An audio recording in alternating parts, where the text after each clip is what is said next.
Hello, YouTube. This is the Galley La Podcast, and today we are going to be reviewing One Piece manga chapter 1097, Ginny.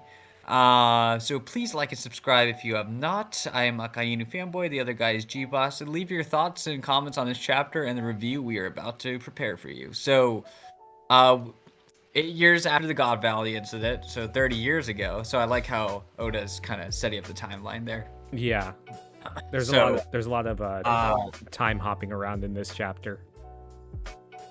Yeah, and I like how they put the timestamp in reference to where we're at in the current story and everything. So that was good to see. So a lot of the Straw Hats aren't even born yet. And then we're at the Sorbet Kingdom, and we're basically seeing Kuma heal a lot of the villagers and a lot of the pain they're going through, basically right now. We also find out he's a pastor as well. Yeah, it kind of picks up from the last chapter where we see him push out the pain of those two guys that were picking on Ginny, which I think I saw someone point out that those are currently Bonnie's crewmates. Like if you look at Oh, them. interesting. Yeah, so I guess they're looking after Kuma's daughter. Very interesting. Yeah. Yeah. And so basically, a lot of the villagers here attribute like as a miracle worker. We see Ginny grown up, and then we see everybody hitting on her, basically, and that she's still getting on Kuma for being too kind, essentially. And then he's contrasted with the king, King Bakori, who they say he's a cold-hearted monster, and he's just hell-bent on paying the tribute to the Tenryubito, and he doesn't care about whether all these people are suffering, essentially. So he's just kind of like another example among many that most of the royalty and the One Piece verse tend to be kind of evil, wicked, basically. Yeah. Even potentially Abraham Lincoln guy. I think his name is Hamburger. Potentially. Yes, or the taco guy. Yeah. Oh yeah, King Taco. The best, Yes. most racially sensitive One Piece character. Yeah, so we basically see the celestial dragons get brought back into the story like immediately. As soon as like Kuma can't like really get away from them. They're continually becoming a presence in this flashback,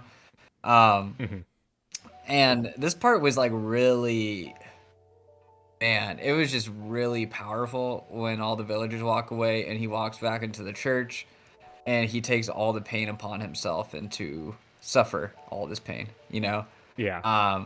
And Ginny's crying and everything, and she's just voluntarily, watching him go through it all at once. So really powerful to speak about his character, and he is just kind of the silent sufferer throughout the entire series. For every time we've seen him, he's like kind of sacrificed himself, so Yeah. Just great stuff. Yeah, like you said, like this scene really hit, considering like we know like what happened with Zoro when he was exposed to this. I don't know how Luffy's damage would equate to like all these old people's damage, but still, it's, you look at it and it's a good crowd of people that he took on all their pain, so it's probably equivalent. But yeah, it's this whole flashback is really making me appreciate Kuma's character a lot more. And I think, at least my personal take on this is, I think Oda's trying to develop Kuma as a type of Christ figure, and by that I mean kind of like the illusions of someone that's taking on the pain of other people and having, as like a type of sacrifice for everyone else, to heal them, essentially. Because obviously you still kind of see like the Christian imagery with the church and everything, with the crosses and all that, and then he has like the Bible, right? I'm not saying like he's explicitly a Christian or anything. I'm just saying like kind of using those themes, where he's taking the pain of the people and he goes in the church, he brings the pain upon himself, basically, and so you kind of just like, and he's not bragging about it, he's not making a big deal about it, he's not selling anything, he's just voluntarily doing it, basically, So I kind of thought, I don't know, for me, like, this is kind of the first time I've seen Oda kind of use those type of themes in the story of One Piece, I guess, like, at least in terms of that explicitness, and I'm not saying like he's a Christian, a Christian or anything explicitly, but obviously I think Oda's using the imagery here. Yeah. No, I think so too. I mean, Kuma's always kind of had that that, what's the word I'm looking for? Like that aura about him, like you said, with the Bible and everything. But I mean, it contrasted with what he did in the story, and his title as tyrant and everything, which I still want to know how he got that title. But yeah, really good stuff. Oh wait, sorry. In the last Christ figure illusion, he's just a pastor too, Yeah.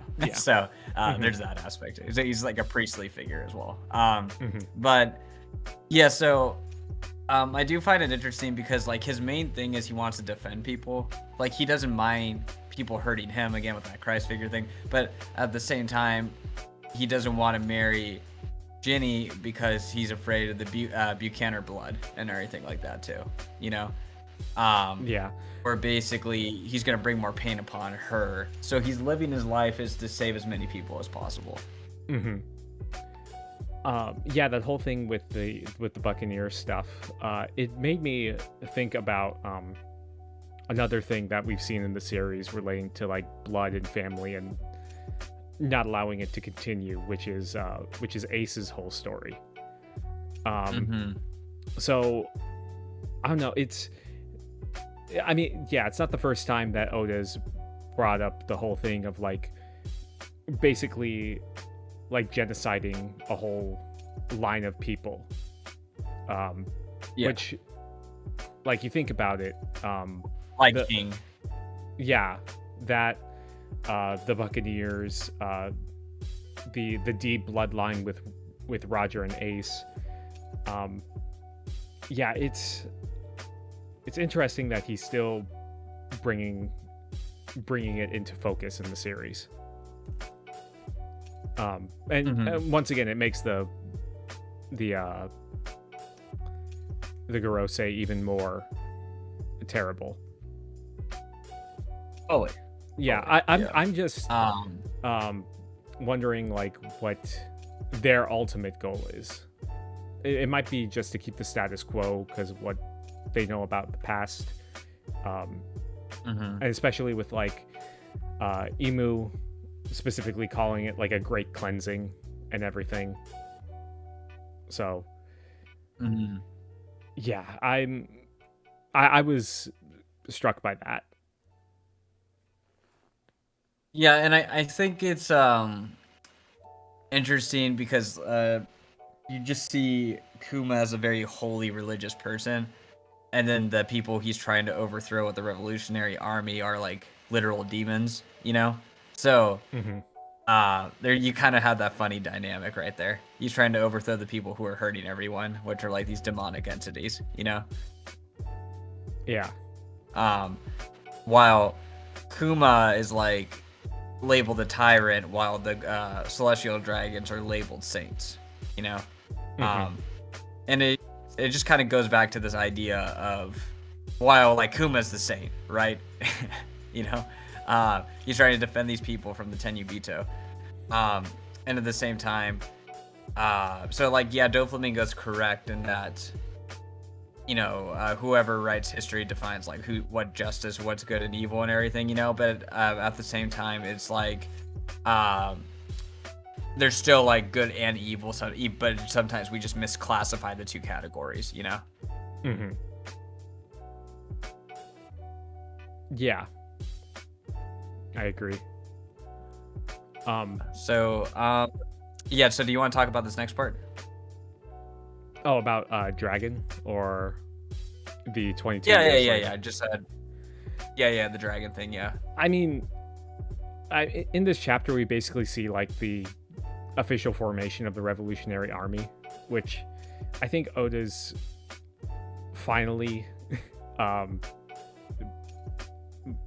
like, okay, I need to put them in the story as a faction, because I think between the two of us, we've been very vocal about our like displeasure about the lack of the Revolutionary Army representation, in so much as like they're referenced all the time as like this big force, but they haven't done anything. The only thing that they've done is get beat by Blackbeard, basically. But yeah, it's cool that like Kuma sees Dragon, and that he sees him as like a hero that fights for he's labeled as a freedom fighter, which I looked it up again. It was almost a year ago to the date.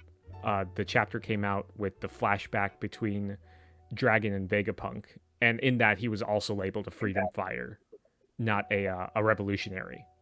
So I thought that was a little bit a cool piece of continuity between. Yeah, so basically when we were at this 22 year ago, I think you brought it up to me that's around the same time as Ohara right here. Yeah. Mm-hmm. So simultaneously we see the Revolutionary Army begin to form and everything, and we get to see the Kingdom of Sorbet, how it's divided into the two right here, how they're just going to reclassify the whole country to be slaves, so that way they don't have to pay tribute for the whole country, but only half the country, and then they get a slave populace as well, basically. And because like the Tenryubito based it on how many civilians are there, and if they have slaves there, they don't get taxed as much, essentially. So I thought that was pretty interesting. Yeah, and we see Kuma like go off because of his history as a slave. Which, I mean, I guess it makes sense because we see Dragon and Eva show up and them officially form the Revolutionary Army. But yeah, I didn't actually, while I was reading it, catch the part where like they were going to enslave the southern half. But yeah, that makes sense. Yeah. So, and again, it's like more discrimination, more dehumanization, and things like that too. And it was just kind of like, yeah, so Kuma's church and the old folks village, like they are going to be treated. So, like, in a way, you could kind of see Kuma's being reclassified as a slave again, though. Yeah, basically. Because, like, Kuma's church is in the Southern Territory. But, I mean, we see Eva and Dragon overthrow the whole country. And does that mean that this is the point where Kuma becomes the king? Because it's not really I think that's a good indicator. Yeah. I mean, it says the king's been overthrown. But it doesn't like specifically say. It shows that like later on that Kuma comes to the island to give them supplies or whatever, or visit. But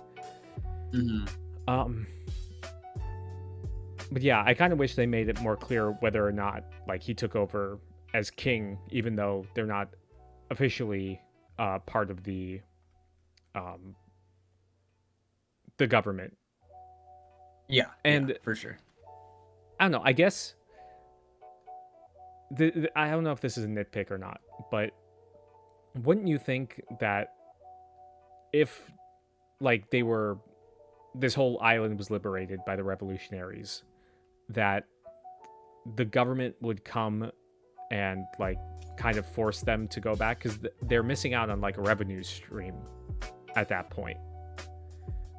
Yeah, and it's the first country too, right, to be liberated, so you think it'd be easier to just nip the revolution in the butt, you know? But I think there is like a limitedness when it does come to the world government's resources, but also I think, well, if Ohara's happening in the same year, maybe a lot of their resources were concentrated there, you know? Maybe. Yeah, but I mean, we see Dragon basically say like they're not even like they're still like a poor like militia group. They're not even a full. It could be that the government doesn't see them as a threat. Like they they don't go into like strong countries and kind of liberate them. They already go into places that are war torn, it seems.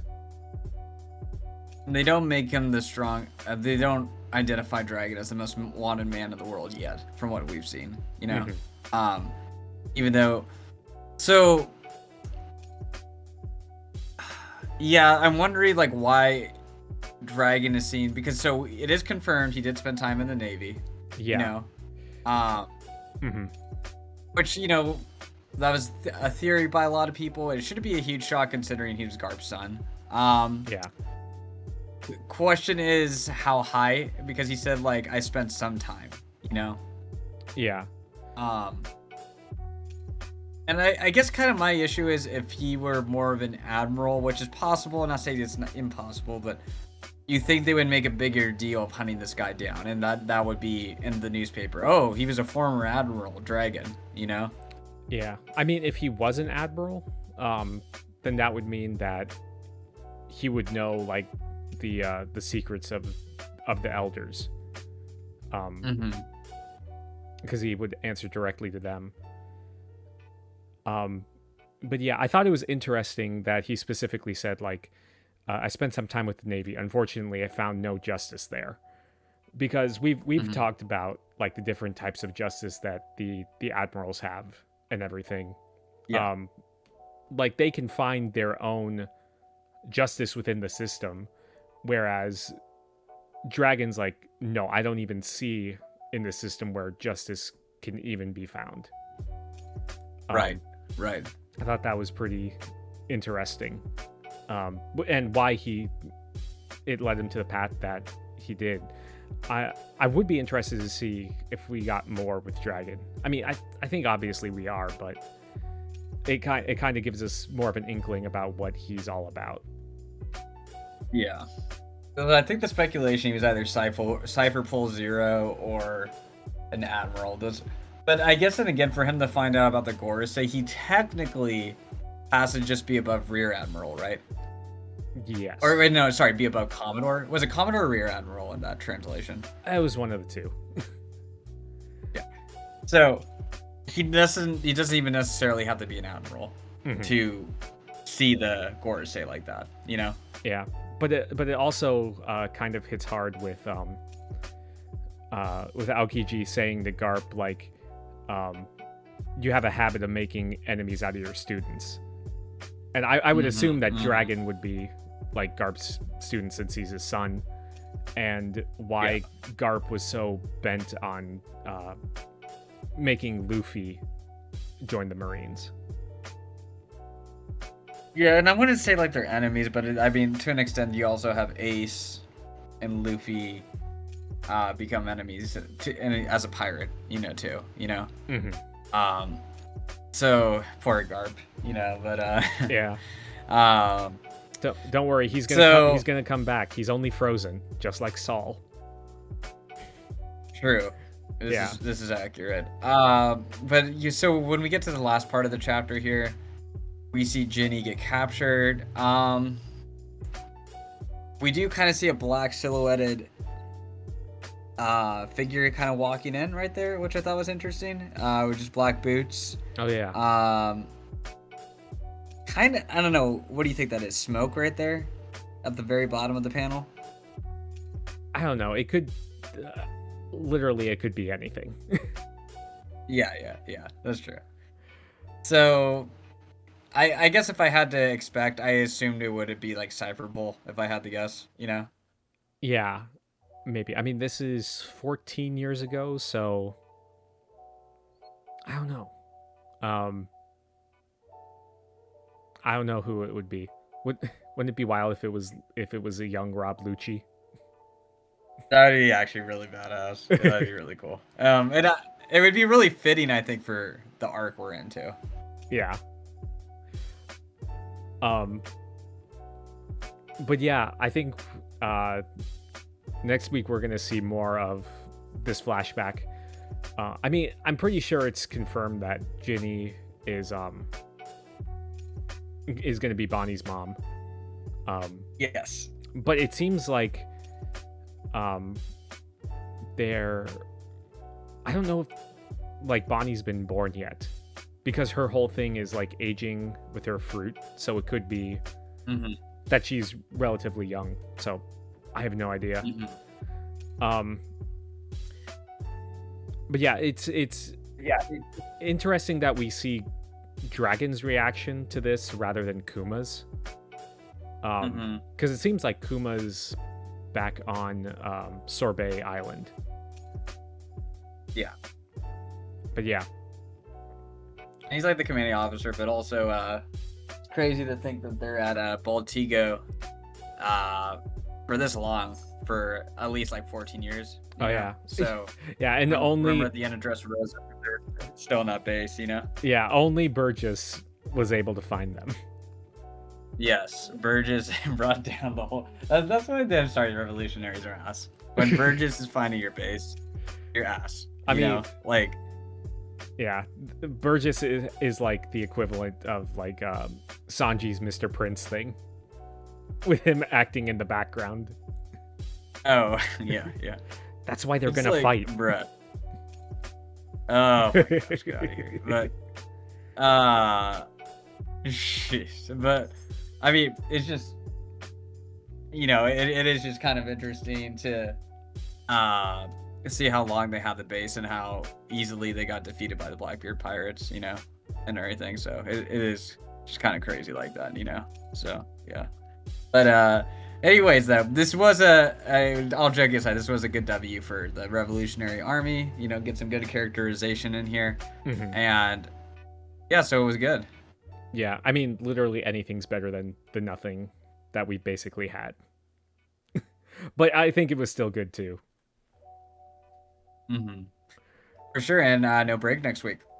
Oh, yeah. That's really good. Yeah. Let's go. We have to get to 1,100 by the end of the year. Yeah. I think we definitely will. I hope so. Yeah. We'll see. But anyways, thank you everyone for listening. Please like and subscribe if you have not, and we will talk to you all later. See ya.